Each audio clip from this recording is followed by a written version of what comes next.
Vamos lá, pessoal, vamos dar continuidade então. Falamos aqui sobre processo civil que é utilizado de forma residual. Falamos aqui sobre os princípios fundamentais do processo civil na Constituição Federal, entre eles o devido processo legal, acesso à justiça, contraditório, duração razoável do processo, isonomia, imparcialidade de juiz, duplo grau de jurisdição, a regra da publicidade dos atos processuais e a motivação das decisões, tá bom? Então, vamos dar agora atenção aos princípios infraconstitucionais do processo civil. Princípios são segmentos, princípios são, de fato, interpretações que devem ser feitas. Os princípios nós usamos também para tampar buraco, né, quando existe uma lacuna. Em regra, os princípios mais relevantes do processo foram fixados na Constituição Federal, nós já falamos sobre eles, né, são chamados princípios fundamentais do processo civil na Constituição Federal, mas em sede infraconstitucional, nós temos princípios também que nos interessam muito e também são matérias conclusivas para o nosso sucesso dentro do nosso cronograma de estudo. O primeiro princípio que eu falo para você aqui é o princípio dispositivo. Esse princípio dispositivo, eu trago a compreensão que de forma adequada desse princípio exige que perceba bem a diferença entre relação processual e natureza pública, ou a relação de direito material que satisfaz, né, o processo e que pode envolver interesses públicos ou meramente privados. Então, esse princípio tem essa preocupação. Sem essa distinção, corre-se o risco de extrair da disponibilidade do direito material consequências para o processo civil que, em regra, não são verdadeiras. A disponibilidade do direito material, gente, eu trago para você também que há processos nos quais a relação material subjacente versa sobre interesses disponíveis ou indisponíveis. Se o direito discutido é de primeiro tipo, as partes estão autorizadas a transigir. O autor pode renunciar ao direito em que se funda a ação e o réu pode reconhecer o pedido inicial. E casos em que o processo será sempre extinto, com julgamento de mérito também, se o conflito ensejou na instauração do processo versar sobre interesse indisponível, né? Nada disso poderá ocorrer também. No primeiro caso, se o réu preferir não se defender, o juiz presumirá verdadeiros os fatos narrados na petição inicial e proferirá, de fato, o julgamento antecipado da lide. No segundo caso, a falta de defesa não gera essa consequência e o autor terá de provar os fatos que alegou. Então, o princípio dispositivo, ou também da propositura da demanda, com raras exceções, ele cumpre sim a parte, ele traz à parte interessada o desejo, né, o fundamento de ingressar em juízo, provocando a jurisdição. Ela o faz com o ajuizamento da demanda, sem o qual o processo não tem início. Parte da doutrina alude que aqui a existência do chamado princípio da demanda, que poderia ser assim resumido: o juiz não age de ofício, mas aguarda a provocação das partes, sem a qual não tem iniciativa. E também ocorre a exigência da propositura da demanda para que não deixe de construir de forma de manifestação do poder dispositivo, e cabe à parte interessada decidir também se ingressa ou não em juízo, cabendo ainda verificar qual o momento oportuno para tanto. O titular do direito, gente, pode, se preferir, não ingressar com ação nenhuma e sofrer a consequência da sua inércia, mas as ações podem ser iniciadas de ofício, como exemplo, a arrecadação de bens do ausente, que não prejudicam a regra geral da inércia da jurisdição. Então, importante aqui. Dentro dessa linha aqui, o princípio dispositivo, os limites do conhecimento do juiz, cumpre ao autor aforar, sim, a demanda e indicar na petição inicial quais são os fundamentos de fato em que se baseia o pedido. Dessa indicação, o juiz não pode, de fato, desdobrar, né? E ao proferir a sua sentença, ele não pode se afastar do pedido nem dos fatos descritos na inicial, sob pena da sua sentença ser tida por essa petita e também, portanto, nula. Então, importante observar isso. A cognição do juiz ela é limitada também pelos fundamentos da inicial, né, que é a causa de pedir. O que foi mencionado no fato do item anterior que eu falei do princípio dispositivo de forma inicial, também é de suma importância para que estabeleça quais são os poderes do juiz no processo. E entre essas limitações, ele sofre, né, no processo civil, podemos dizer assim que está relacionada à iniciativa da ação, que depende das partes, bem como a referente aos limites da sua cognição, que não pode extrapolar os fundamentos apresentados pelo autor. Em resumo, gente, a iniciativa tanto de propor a ação, como de indicar o pedido e os fundamentos fáticos em que ele se embasa, é estritamente do autor, né? Não tendo os juízes poderes para proceder de ofício. E aí eu trago para você, pode-se dizer, portanto, que em relação tanto a uma coisa quanto a outra, prevalece o princípio dispositivo, a parte decide se é que vai propor ação ou não, bem como qual o pedido e os fundamentos que vai apresentar, e também o que vai ser circunscrito, né, circunscreverá os limites da cognição judicial. Isso também vale para os processos que servem sobre os interesses, tanto disponíveis quanto indisponíveis. Então também isso é importante.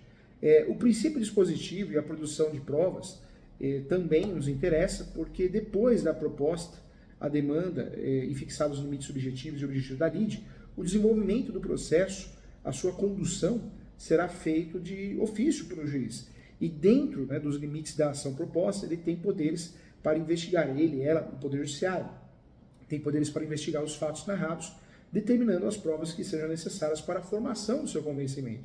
E aí eu trago para você, de forma bem resumida, que nesse aspecto cumpre lembrar o dispositivo do 370 do Código de Processo Civil. Não sei se você lembra, mas dá uma lida no 370 do Código de Processo Civil. Caberá ao juiz, de ofício ou requerimento da parte, determinar as provas necessárias ao julgamento de mérito. Lembra disso? O parágrafo único determina ao juiz que indeferirá em decisão fundamentada as diligências inúteis, os atos meramente protelatórios. E esses dispositivos não sofrem qualquer restrição pelo fato de o direito material subjacente discutido no processo ser disponível ou indisponível. Em ambos os casos, o juiz tem poderes introdutórios cabendo determinar as provas necessárias, isso porque, dentro dos limites da lide, cumpre também ao juiz proferir a melhor sentença possível. Para tanto, ele deve tentar descobrir a verdade dos fatos alegados e apurar também o que efetivamente ocorreu, mesmo que o processo verse sobre interesse disponível. Há sempre um interesse processual que justifica a determinação de ofício de uma prova útil à formação do convencimento, e também o interesse do que o juiz julgue da melhor forma possível, preste à sociedade um trabalho adequado. Então, dessa forma é possível dizer, sim, que o princípio dispositivo se restringe à propositura do CPC e os limites objetivos ou subjetivos da lide. Isso aparece no 141 e 442, mas não há instrução do processo. Então, importante também. Outro princípio que está dentro dessa linha, dessa subdivisão, é o princípio do dispositivo, né, e das regras do ônus da prova. Há casos em que, depois de encerrada a instrução, o juiz não consegue apurar os fatos e a verdade aflora, como não é possível que ele se examine de sentenciar. Então, a lei formula, lá no 373 do Código de Processo Civil, que algumas normas técnicas de julgamento existem, né? São as regras de ônus da prova, que são dirigidas ao juiz, que as deve aplicar quando os fatos não puderem ser esclarecidos. Elas indicam qual dos litigantes deve sofrer a consequência negativa decorrente da não apuração dos fatos.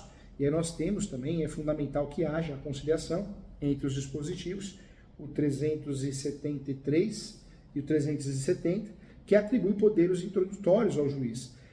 Quero trazer para você, imagine-se que em determinado processo se tenha esgotado as provas requeridas pelas partes, sem que o juiz tenha pedido, né, ou podido esclarecer os fatos. Se nenhuma outra puder ser feita para aclará-los de fato, o pedido, né, esclarecer os fatos do que foi solicitado na exordial, se nenhuma outra puder ser feita, o juiz terá de valer as regras do ônus da prova, julgando contra aquele que no caso tinha o ônus, e também se houver, porém, alguma prova não requerida que possa esclarecer os fatos. O juiz deve determiná-la de ofício. A resposta sempre é afirmativa, pois as regras do ônus da prova devem ser utilizadas somente em último caso, quando esgotadas as possibilidades, os fatos também não tiverem sido aclarados, e se houver alguma outra prova que possa contribuir para a formação do convencimento do juiz, e ele deve determiná-la de ofício. Então eu trago para você também, assim, a aplicação do 373 deve ser suplementar a do artigo 370. Primeiro deve o juiz verificar se há alguma coisa que possa promover os esclarecimentos necessários, e, em caso afirmativo, deve determiná-la somente se a possibilidade tiver se esgotado e que se valerá das regras do ônus da prova. A determinação de provas, né, no plural, de ofício, pelo juiz não compromete a imparcialidade, porque não visa favorecer esse ou aquele litigante, mas dar-lhe condições a proferir, sim, no caso concreto, uma sentença melhor, bem feita, bem elaborada, não com um fundamento em regras técnicas, mas com base no efetivo esclarecimento dos fatos. Tá? Então, também importante aqui.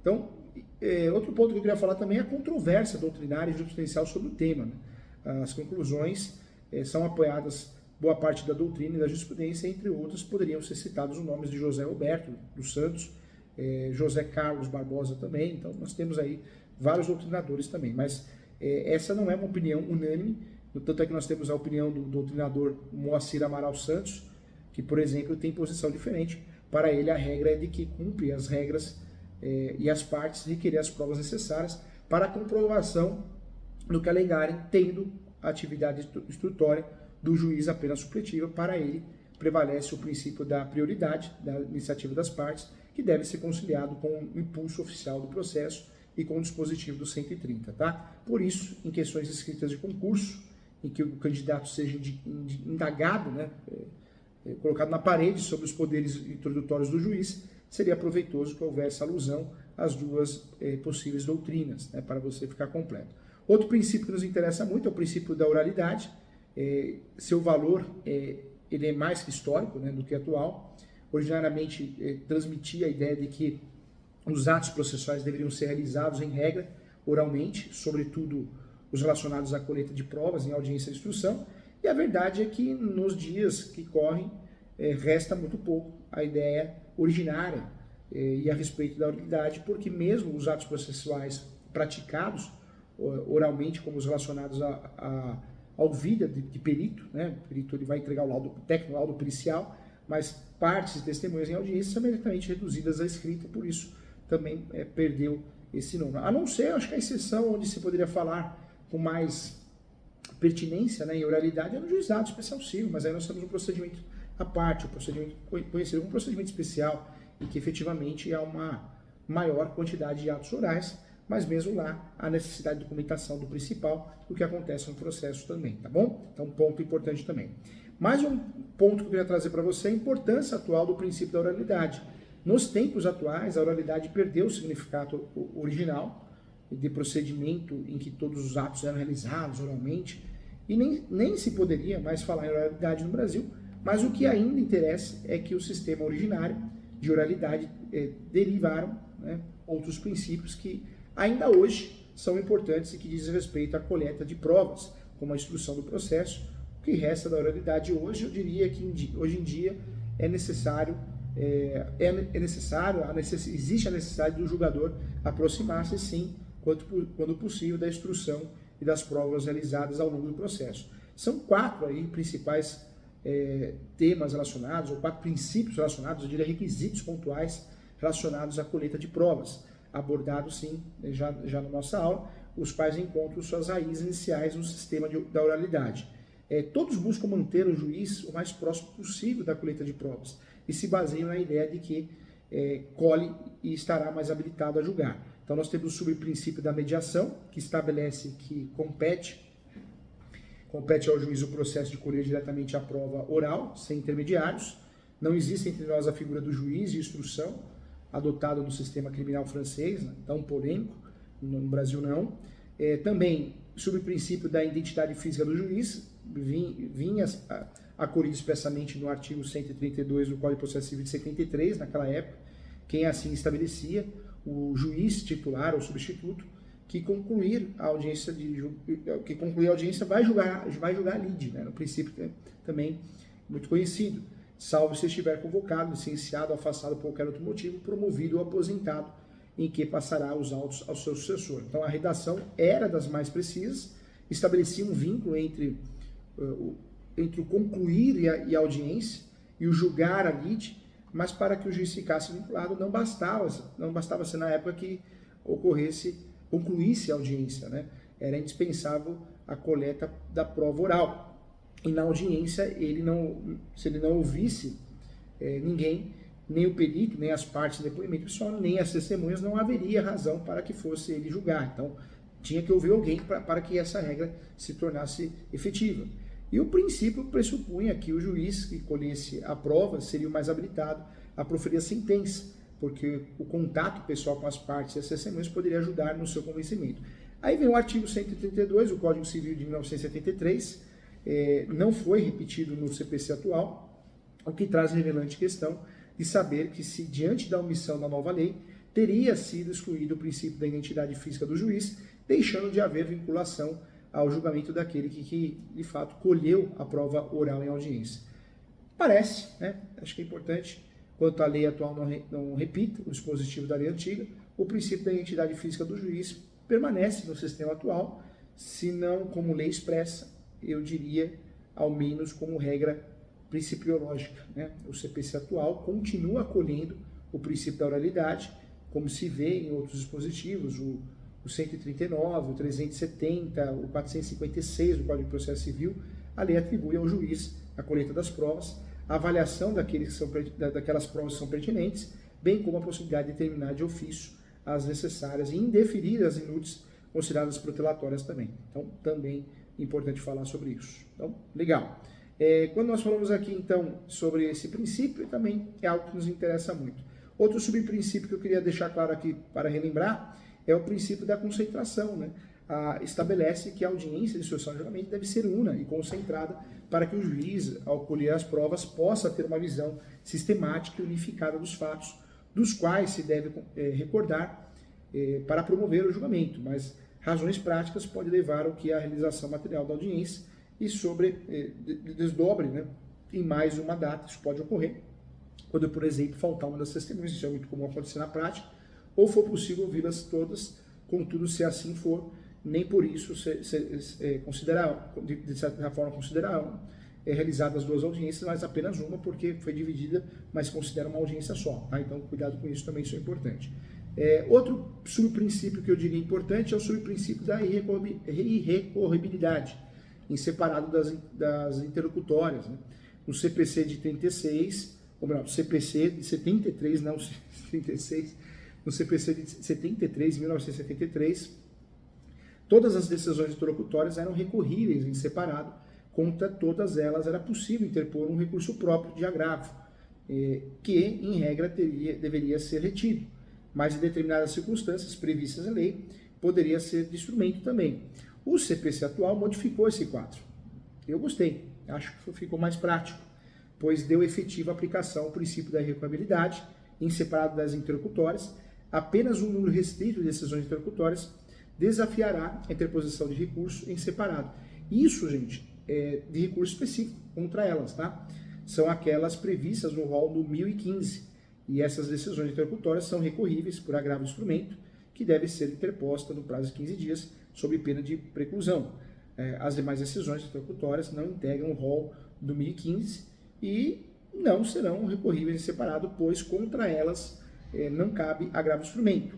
Como não existe mais o agravo retido, tais decisões são recorríveis, ou mais precisamente, irrecorríveis em separado, nos termos do 1009, não cabendo agravo contra elas, também não haverá preclusão, mas nas razões ou contra-razões de apelação que venha a ser interposta contra a sentença. A parte prejudicada, gente, nota que é importante, hein? Poderá postular ao órgão a de quem que reexamine, né? Faça uma nova análise da decisão interlocutória, contra a qual não cabia o agravo do instrumento, e, em resumo, a decisão poderá ser revista, mas não é recorrível em separado, mas em conjunto com a sentença devendo ser suscitada nas razões ou contra-razões de apelação. E caso a apelação não venha a ser interposta por nenhuma das partes, as decisões, sim, interlocutórias não recorríveis, em separado, finalmente se tornarão preclusas. Daí, gente, porque o novo CPC, o atual CPC, o princípio da irrecuabilidade, né? Em separado das decisões interlocutórias, ter sido acolhido com muito mais efetividade do que a lei anterior. E também gostaria de deixar claro aqui que, você vai perguntar para mim, mas qual a relação entre a irrecorribilidade em separado das decisões interlocutórias e o princípio da oralidade? Eu diria que, em medida de tal subprincípio, favorece que o juiz sentencia e esteja mais próximo da colheita de provas, em que, se fosse possível recorrer em separado de todas as decisões interlocutórias, o processo correria o risco de numerosos os recursos sofrer, de fato, percalços e demoras que, retardando o julgamento, poderiam enfraquecer a memória do juiz e a respeito das provas relativas aos fatos de interesse da causa também, tá bom?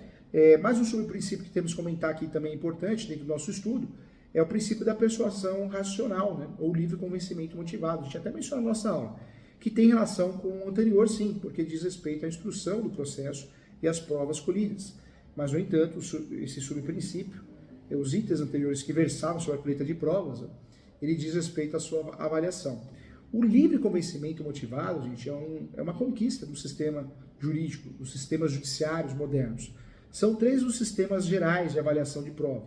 O da prova legal, o da prova do livre convencimento puro e da persuasão racional, além do livre convencimento motivado, tá?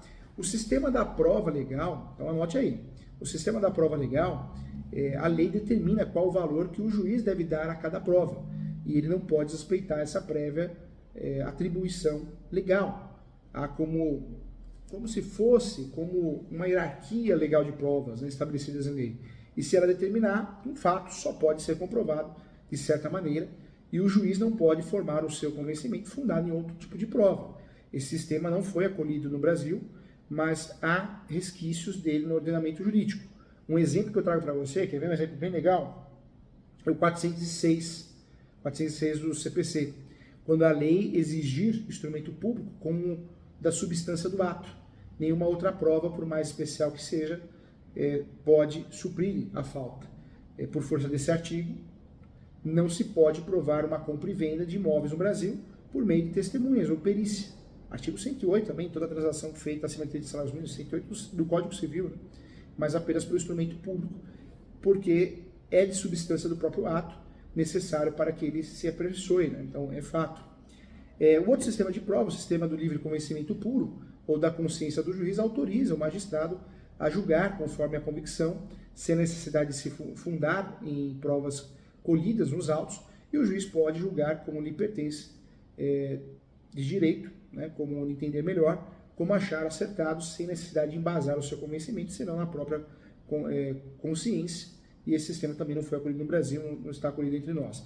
O sistema adotado no Brasil, tá, anota aí, foi o da persuasão racional e do livre convencimento motivado, tá? No Brasil, o sistema adotado foi o da persuasão racional e do livre convencimento motivado. Por quê? Cumpre ao juiz formar o seu convencimento livremente, examinando as provas produzidas, mas essa convicção tem de estar embasada e fundamentada nos elementos que constam nos autos. Isso dispõe o artigo 371 também, então, ponto importante. Outro princípio que nos interessa, de forma infraconstitucional, o princípio da boa-fé. O CPC de 1973 já continha, não apropriadamente um princípio geral de boa-fé, mas a determinação incluída entre os deveres de todos aqueles que, de qualquer forma, participam do processo e que pudesse, com lealdade e boa-fé, isso apareceu no artigo 14 do antigo Código, e para dar o conteúdo a esse dispositivo, o artigo 17 enumera situações em que se pode ou deverá considerava no momento haver litigância de má-fé, e a novidade do CPC atual, portanto, é levar essa exigência de boa-fé. Então hoje é um princípio, é considerado um princípio, é levar a exigência de boa-fé à categoria de princípio, né? De fato, principalmente pensando de norma fundamental do processo civil. E isso mostra a preocupação ainda maior do legislador com a observância da boa-fé por parte de todos que participam do processo e para dar maior concretude ao dispositivo, o artigo 77 enumera os deveres daqueles que participam no processo, inclusive o artigo 80, que enumera as hipóteses em que haverá litigância de má-fé, lembrando que esse código criou, regulamentou o ato atentatório da justiça de forma muito inteligente. A boa-fé, a que se refere à lei, é objetiva, tá? E deve ser verificada pelo comportamento daqueles que atuam no processo. Então, ponto importante. Além do princípio geral, há outros dispositivos no Código de Processo Civil que dão mais concretude à exigência da boa-fé. É o caso do artigo 322, parágrafo 2º, e o 489, que mandam que o pedido e a sentença sejam interpretados de acordo com o princípio da boa-fé. Como dizia o artigo 14, lá do antigo Código anterior, a boa-fé está associada à lealdade processual e à necessidade de respeito a todos aqueles que participam do processo. E aí eu trago para você o grande princípio, acho que foi a grande inovação, foi o princípio da cooperação. Não existia. O princípio da cooperação ele vem expressamente consagrado no artigo atual, artigo 6º do Código de Processo Civil. Todos os sujeitos do processo devem cooperar entre si para os que obtêm prazo razoável decisão de mérito justa e efetiva. Constitui o desdobramento, sim, do princípio da boa-fé, podemos dizer que sim, da lealdade processual, mas vai além, né? Vai além ao exigir, não propriamente que as partes concordem e ajudem uma a outra, mas que não pode esquecer que há um litígio entre elas, mas que colaborem para que o processo evolua adequadamente. Um exemplo concreto é aquele fornecido pelo 357, parágrafo 3º, que trata do saneamento do processo. Em regra, ele é feito pelo juiz, sem necessidade da presença das partes, mas se a causa apresentar complexidade em matéria de fato ou de direito, o juiz deverá convocar audiência para que o saneamento seja feito em cooperação com as partes. Oportunidade em que, se for o caso, ele, convidará ele ou ela a integrar ou esclarecer as suas alegações. Outro artigo que nos interessa também é o 321 do CPC, que obriga o juiz a indicar com precisão o que deve ser corrigido ou completado na petição inicial, quando ordenar de fato ao autor a sua emenda, tá? E melhor seria que o legislador determinasse a cooperação das partes em que pudesse obter um tempo razoável também, mas é o princípio mais, eu diria que o princípio da cooperação, ele é o princípio do momento. O juiz tem que cooperar com as partes têm que cooperar com o advogado tem que cooperar com o juiz, e assim vai, né? Então é um princípio interessante. Dentro desse quadro geral dos princípios infraconstitucionais, assim como eu fiz com o princípio constitucional, eu quero trazer para você então, vamos lá. Então, agora você está craque nos princípios do Código de Processo Civil, hein? Princípio geral ou princípios gerais infraconstitucionais do processo civil. Falamos do primeiro, dispositivo. Segundo, princípio da imediação, 456. O princípio dispositivo não há um dispositivo específico, tá? Imediação há, 456. Identificação física do juiz, 132, mas é do Código 73, tá? Cuidado. Concentração, 365. Irrecupabilidade em separado das decisões executórias, 1009. Persuasão racional, 371. Boa-fé, artigo 5º. E cooperação, artigo 6º, tá? Então, agora sim, você conhece essa parte introdutória, é uma parte que, de fato, nós precisamos para que você possa desvendar o melhor caminho. Então, tudo que é princípio aqui nós estudamos, hein? Princípio, interpretação, a parte da teoria geral do processo está finalizada. Eu espero você na próxima aula para que a gente possa continuar com jurisdição, ação, defesa, exceção e muito mais, tá bom? Um abraço e até a próxima. Conseguimos concluir o conteúdo das normas fundamentais da aplicação das normas processuais. Então, agora vamos dar sequência à jurisdição e da ação, tá bom? E é um tema mais gostoso porque se torna mais prático e menos abstrato. Então, vai valer a pena. Vamos lá.